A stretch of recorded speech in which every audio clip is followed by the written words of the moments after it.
A partir desse momento, a gente mergulha um pouco mais no Vitória, né? Claro que dentro desse raio-x, o Vitória já foi um tema que apareceu dentro da análise do Bahia, apareceu dentro da análise do Fortaleza, sobretudo, e apareceu dentro da análise do Ceará.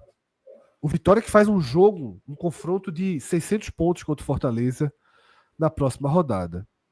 Há pedidos de torcedores do Vitória que estavam atravessando a madrugada com a gente, eles queriam um recorte mais específico do Vitória. E eu acho que esse primeiro slide que a gente traz para a tela, ele mostra por que no roteiro original do programa a gente não encontrou nenhum slide, nenhum dado, nenhum número que fosse muito relevante nesse momento, porque o que a gente está vendo aí, Cássio, é que nas últimas 5 rodadas, o Vitória segue no mesmo passo do 16º. Tomou 8-0, tomou 8-0. Perdeu jogos que ou deixou de vencer jogos inacreditáveis em casa, 8-0, mas a conta como o do estava para Juventude. ser 1-0. Isso, na matemática, nessa que a gente está vendo na tela, 8-0 e 1-0, não vai nem vem. Tá? São 5 jogos colado no 16º. E aí eu pergunto, o torcedor do Vitória, mais do que o torcedor do Fortaleza, obviamente, muito mais do que o do Sport, se sente como o time que pode disputar efetivamente essa permanência, né? Eu sei que é horrível ter como alvo Santos e Vasco. São equipes de peso histórico, são equipes de mobilização. O Santos com mais dinheiro injetado, com o Neymar, com o Vojvoda agora. Mas isso vale dos dois lados, né? Sim. A confusão quando vem também, meu irmão, isso, é rasgante. A gente sabe. Tanto que os dois já frequentaram a Série B. O Santos acaba de voltar da série B e o Vasco é habituê da Série B. Mas eu não acho que é uma perseguição confortável. Então, Cássio, qual é o sentimento do Vitória pós 8-0, pós mobilização da torcida e sem treinador? Que é importante a gente deixar isso claro, né? O Vitória vence essa partida com o Rodrigo Chagas de interino, Cássio. Bola de prata, Rodrigo, na lateral. Quando o Vitória levou de 8-0, a gente colocou, quando a gente fez o pré-jogo, eu lembro de ter dito assim, ó, sobre um time que leva de 8-0 num jogo que é a maior goleada da história dos pontos corridos, um dos resultados mais catastróficos da história do Vitória. Aí a gente foi fazer o pré-jogo e eu disse o seguinte ali, ó, eu não sei muito o que dizer nesse formato, porque a gente não tem muita base, por exemplo, o comportamento de um time depois de levar de 8-0 num campeonato profissional da Série A, como é o dia seguinte, como é o jogo seguinte. E já sem treinador, e o treinador não chegou. Então, assim, eu tinha muita expectativa para saber como seria o comportamento do Vitória. Mas eu acho que esse comportamento, e eu tinha falado há pouco no corte anterior, para quem estiver vendo esse corte só do Vitória, mas já tinha tocado nesse assunto antes, que essa reação ela começou a existir no momento que a torcida do Vitória, uma coisa que a gente fala aqui em Pernambuco, não sei se fala em outros estados, mas comprar o barulho. A torcida do Vitória comprou o barulho, porque colocar 28.898 torcedores, basicamente 100% da ocupação do Barradão, acho que deu 92%, foi a maior taxa de ocupação no fim de semana, e esgotando os ingressos à disposição no momento, é muito surpreendente, porque ainda que a torcida do Vitória esteja presente nessa campanha, como foi a do ano passado, que também teve seu papel, mas para esse jogo poderia ter tido uma anestesia, assim, poderia ter ficado anestesiada, mas talvez a torcida tenha entendido que, meu amigo, se ela não comprasse o barulho, talvez o time naufragasse. Então, ainda que o jogo tenha sido difícil, o Atlético Mineiro, mesmo sem jogar bem, mas teve 2 oportunidades ali, uma inacreditável de empatar ali nos acréscimos, assim, com o jogador na pequena área, se enrolando com a bola no cruzamento da esquerda. Mas o Vitória conseguiu essa vitória para tirar da pauta esse 8-0. Esse 8-0 vai ser uma greia de muito tempo do Vitória, sem dúvida nenhuma. Mas não ganhar do Atlético Mineiro, o 8-0 continuaria ali, ele continuaria influenciando na campanha do Vitória. Na hora que o Vitória ganha do Atlético Mineiro, o 8-0 é uma derrota. Já ficou para trás, o time já olha a matemática. Nesse momento, a única coisa que importa é que continua colado com o Vasco, agora está colado com o Santos, os dois ali, todo mundo com 22 pontos. O pensamento do Vitória não é como digerir o 8-0 nesse momento, é como pontuar contra o Fortaleza. Porque nesse momento, se tivesse tropeçado diante do Atlético Mineiro, era como voltar para os trilhos depois de uma porrada desse tamanho. Voltar para os trilhos na primeira partida, acho que talvez tenha sido o maior ganho do Vitória, que acabou só não saindo da zona de rebaixamento porque o Sport perdeu do Vasco. E detalhe, o Sport teve um lance para fazer o 3-3, uma cabeçada de Matheus Alexandre ali, que no finzinho, que o zagueiro do Vasco tira. Eu fui ver até o replay, não estava sem poder ver o jogo na hora, naturalmente, mas vendo o replay, é impressionante como o cara do Vasco salvou. Aquele lance teria colocado o Vitória fora da zona de rebaixamento. Enfim, foi uma rodada onde todo mundo ali que está brigando de verdade pontuou. O Santos, querendo ou não, pontuou com o Fluminense, mas o Juventude ganhou do Ceará, fora de casa, o Vasco ganhou do Sport fora de casa, e o Vitória fez seu papel. Não podia o Vitória não fazer o papel dele, sobretudo na rodada onde todo mundo andou. Então, Fred, mesmo sem técnico, vai precisar de técnico, não é porque ganhou com o Rodrigo Chagas, que agora eu acho que tem que manter, eu acho que o Vitória vai precisar de um técnico, mas o papel que ele fez já tá assim, muito além do que se esperava, tá? Muito além do que se esperava, mas o Vitória não pode, o Vitória tem que acelerar esse processo. Essa pausa da data FIFA assim, veio assim numa hora fantástica, porque na hora que você vence e tem essa pausa, você vai ter alguns dias assim para chegar o cara, conhecer o elenco, e contra o Fortaleza já ter pelo menos 5 treinos, porque ultimamente no ritmo brasileiro, o cara demite treinador, contrata o treinador, o cara dá um treino. Talvez o Vitória tenha alguns treinos para enfrentar na rodada. Não chega a ser um confronto ultra direto da zona de rebaixamento, é um confronto de times da zona de rebaixamento, mas não valendo posição ali. E a partir de agora, pela campanha que o Fortaleza vem tendo e pela reação imediata que o Vitória conseguiu ter, é para ser visto como um jogo de oportunidade. Já a curto prazo. Ainda são 5 rodadas ali com a campanha zerada, né? Mas pior é se tivesse afundado. Porque estaria 3, detalhe, poderia estar 3 pontos hoje. Perceba que ele ficou 4 rodadas no zero, chegou à 5ª rodada. Ele fez tudo, o cenário se desenhou para estar nesse momento -3, o que seria. Eu não estou vendo direito, Fred, esses números, mas o menor ali foi quanto? -1. Resumindo, o Vitória passou o campeonato inteiro disputando a 16ª posição. Mas nesse fim de semana, ele chegou a desenhar um cenário onde ele poderia ter tido a maior desvantagem em relação ao 16º. E no fim das contas, mesmo com a catástrofe, com o desastre que foi o jogo do Maracanã, ele continua zerado. Atos. Eu vi aqui um Eduardo, torcedor do Sport, ele fez uma brincadeira dizendo que Antônio Oliveira tá livre no mercado, disponível aí para ser uma opção do Vitória. Não está, né? Eu preciso confirmar. Foi demitido e foi readmitido, não sei. Foi readmitido, eu não sei nem mais em que condição ele tá. Eu tava pensando ter a confirmação se ele foi readmitido mesmo. Eu vi um print de rede social e eu fiquei tão assustado que eu não fui nem conferir. Mas readmitir Antônio Oliveira é o cúmulo do cúmulo, assim. Vamos dar uma olhada aqui, deixa eu pesquisar aqui. Veja só, essas idas e vindas aí de Antônio Oliveira, mas brincadeiras à parte, não é muito fácil hoje encontrar aquele nome que a gente indica para o Vitória. Como me parecia automático, Carpini para o Fortaleza. Mas precisa. Está confirmado. Precisa. Está confirmado que ele fica. Fica. Remo recua e mantém Antônio Oliveira no comando. Marcos Braz garante permanência. É isso que o Fred falou. Demitiu o presidente, mas o executivo queria, o presidente cedeu e ficou. A tuitada que eu mais estou lendo aqui, quando eu coloco o nome dele, é: até William Bonner saiu do Jornal Nacional e Antônio Oliveira continua no Remo. Agora essa foi cantada demais pra gente, não foi? Pô, a gente cantou demais isso daí. Cantou demais, tá? Então, assim,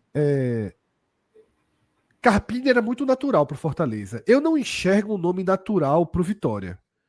E acho que os primeiros movimentos do Vitória no mercado, procurando Ramon Dias, foram um pouco fora da realidade. Tá? Foram um pouco fora da realidade.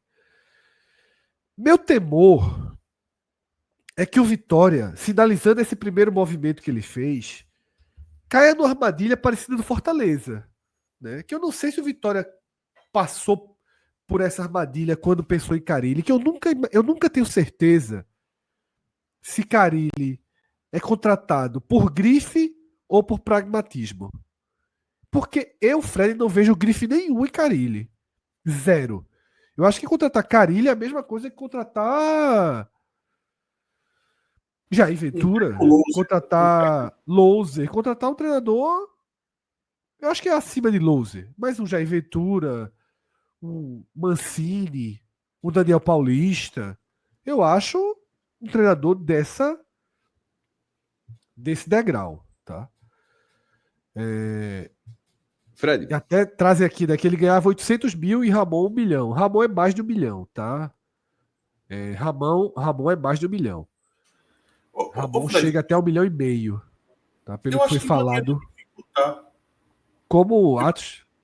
Eu acho que não adianta dificultar muitas coisas, não. Às vezes as coisas é mais fácil do que a gente. É Jair Ventura, pô. É Jair Ventura. É Ventura, pô. Do jeito que o Fortaleza era Carille e erraram miseravelmente, o Vitória é Jair Ventura e acabou. Não adianta ficar procurando um segundo nome. É isso. Deixa eu só falar rapidinho aqui. A gente tá falando do comportamento e acho que foi Caio até que falou dos jogadores do Vitória, de como foi esse jogo contra o Atlético Mineiro. Tem um vídeo, Cássio. Deixa eu colocar o vídeo para ilustrar. Mas é exatamente isso. Eu coloquei, mandei para Alan. Eu não sei se tu já tinha visto o vídeo. Eu coloquei no chat privado. Eu já tinha enviado para Alan também. Tá? Então foi o mesmo vídeo. Então foi coincidência. É exatamente esse.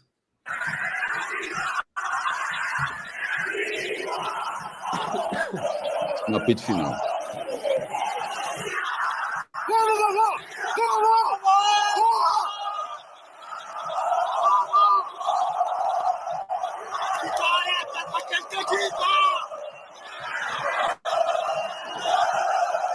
Acho que parte do time talvez tenha se sentido incapaz depois do 8-0, tá ligado? Eu acho que 8-0, isso aí, essa reação é a ferida do 8-0, pô. Então, a dizer, meu irmão, tipo, a gente tá fazendo o que aqui, pô? 8-0, assim. É a ferida do 8-0, sem dúvida. Que gerou esse sentimento, né?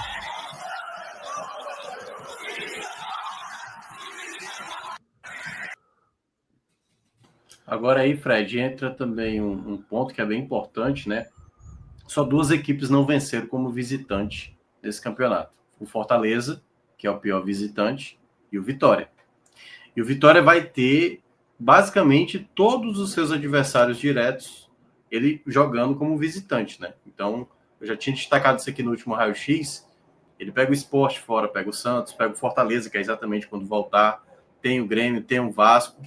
Então, assim, é um momento fundamental para o Vitória, já nesse jogo contra o Fortaleza, tentar fazer algo que até agora não fez, né? Que é vencer fora de casa. Essa campanha é até uma campanha, às vezes, que é muito pesada se você olha no contexto, né? Porque se você for olhar, na rodada passada, todos os resultados ajudaram. Só que como o Vitória tinha o Flamengo, não só perder, todo mundo já imaginava, mas da maneira como perdeu. Aí ganha esse jogo. Aí o cara olhou para o jogo da Ilha do Retiro, pô, e falou assim: vamos lá, Sport, ajude o co-irmão aqui. Aí ganha o Vasco, entendeu? Então, assim, sempre tem algo. Os jogos em casa, os 3 jogos que ele abriu 2-0 e tomou um empate. Então, assim, é uma tentativa, o máximo, para sair dessa situação. Quando consegue, aí tem uma coisinha a mais que ainda o coloca.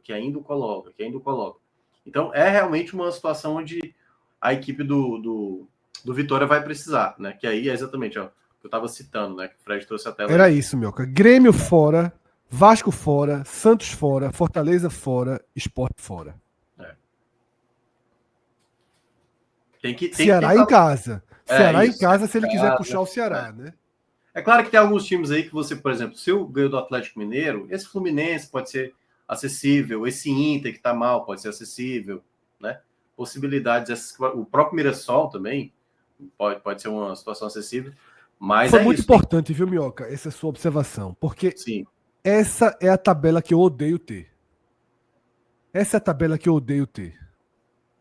Os mais fáceis fora e os mais difíceis em casa.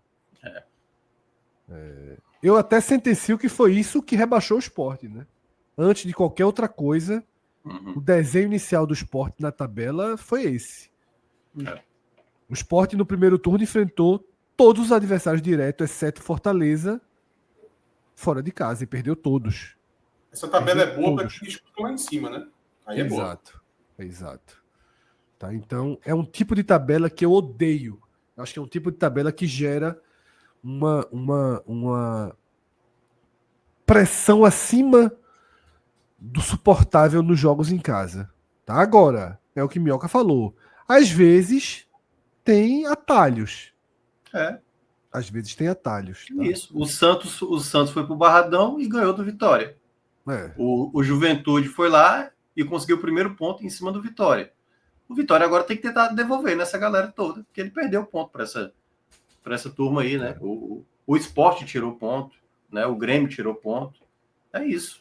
Essas equipes venceram fora de casa já. O Sport. Esse gráfico é um gráfico muito legal, né? De olhar o comportamento do time no campeonato. Esse gráfico ajuda ainda, muito, né? A entender, né? Como cada time pontua, onde, de que forma, com que tipo de adversário, tá? Falando nisso, Fred, eu tava fazendo um cálculo aqui na cabeça. Rapaz, os pontos do Juventude é quase tudinho contra os times do Nordeste, né? Porque ele ganhou 10 e 12 contra o Ceará e Vitória. Lailô no Ceará e 4 pontos no Vitória. 10 contra o Sport, ainda faltando um jogo, né? Ele fez 6 contra o Ceará, ele somou 6 contra o Ceará. Ele perdeu 6 contra o Ceará, 4 contra o Vitória e 3 do Sport. Isso. Perdeu pro Bahia e pro Fortaleza. Ainda falta 2 jogos, né? Isso. Se eu não me engano, os 2 jogos em Caxias, se eu não me engano. É o verdadeiro. Não, o Sport é aqui. É o verdadeiro. Qual o nome daquele treinador? É o verdadeiro Marchiori. O destruidor do Nordeste. O exterminador do Nordeste. Olha, se antes do campeonato chegar só essa informação, não precisa saber mais nada. E dizer assim, ó, o Juventude que tem... Juventude tá quantos pontos agora? 21. Juventude vai ter 21 pontos e vai ser 13 contra a equipe do Nordeste. Aí meu irmão ferrou. Mas ferrou muito. Ferrou pesado da turma de Mirassol. Agora tu imagina pro torcedor do Fortaleza. Ei, Fortaleza, tu não vai perder nenhum. Eu acho que o torcedor do Fortaleza, se fosse antes do campeonato... Não, antes do campeonato não. Vou botar antes da temporada começar. Chegar essa informação, olha, o Juventude vai fazer 6 contra vocês. Aí o torcedor do Fortaleza ia olhar assim, eita, pô, saímos da Libertadores. Não vamos pegar. Mas o Fortaleza meteu 6 no Juventude, né? Foi 6-0 o jogo. Foi 5, não? Acho que foi 5. 5-0. E o do Ceará, tipo assim, ó, tu perdeu. Tu zerou contra o Juventude nos 2 jogos. Fudeu. Rebaixado. Do Ceará. Esse gráfico é muito interessante, tá? Pra gente terminar, um gráfico tradicional que mostra essa proteção, né? Que de certa forma o Vitória tem do contexto histórico. Equipes com 22 pontos após 22 rodadas costumam permanecer. De 12, só 4 caíram. Tá? O Fortaleza de 2006 caiu com 38 pontos. A Portuguesa de 2008 caiu com 38 pontos. Vasco e Santos não estão nessa estatística, né? Porque eles têm 21 jogos, né? Exatamente. O Criciúma de 2014 caiu com 32 e o Botafogo de 2014 também caiu com 34. Engraçado que quem caiu com uma pontuação muito baixa, né? O Palmeiras de 2014 com 40 pontos escapou, tá? O Curitiba de 2022 com 42 pontos escapou, que a gente acha que é suficiente. É porque o perigo do Vitória, Fred, nesse momento, é porque ele, dentre essas equipes, é o que está ok, rodada e jogo, né? Exatamente. Ele tem um jogo a mais ou 2 jogos a mais que todo mundo, né? E aí, que os adversários diretos, um jogo a mais. 2 jogos a mais que o Sport, que não é adversário de ninguém mais. Esse é o perigo também. Fechamos? Detalhe, tá? Eu não trouxe aqui a tela, mas eu fiz... isso é só 22 pontos. E se colocar 22 pontos ou mais, sobe para 35%. Nesse momento, o ponto e corta em 40, viu? Só para 35%, ou seja, a mesma coisa. 22 pontos ou mais, fica nessa faixa de 33%, 35%. Então é isso, tá? A gente fecha dessa forma agora sim o raio-x. Caio, veja, você agradeceu aí a gente, mais uma live show, dizer que a gente é diferenciado. Veja só, conseguimos produzir um programa em 7 minutos e gravá-lo em 20 e poucos minutos aqui. E de fato a gente trouxe recortes muito legais aí, tá? Para traduzir esse momento do Vitória.